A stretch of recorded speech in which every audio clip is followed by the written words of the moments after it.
যেই জায়গায় 90% ছাত্র হয়ে থাকে সেই জায়গায় আপনার 60% বা 55% চলে এলো, অর্থাৎ 20% 25% মাইনাস হয়ে গেল।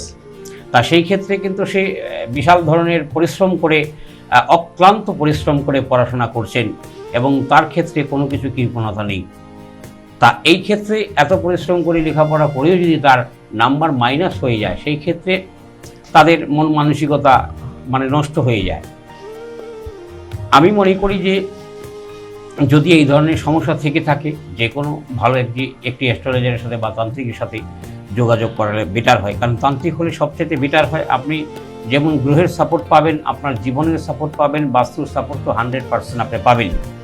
যদি তন্ত্রবিদ্যা ওই বাড়িতে যদি কোনো প্রকার তন্ত্রযজ্ঞ করা হয় প্রত্যেকটা মানুষের নামগোত্র সংকল্প করিয়ে, তাহলে সেই ক্ষেত্রে কি হয়, সেই বাড়ির নেগেটিভ এনার্জিগুলো আস্তে আস্তে কেটে যায়, অশুভ শক্তিগুলো আস্তে আস্তে দূরে চলে যায়, আস্তে আস্তে শুভ শক্তির উদয় হয়। যেই জায়গায় আপনার 90% মাইনাস থেকে আপনার 50% 55 হয়ে গেল, সেই জায়গায় 95 হয়ে যাবে।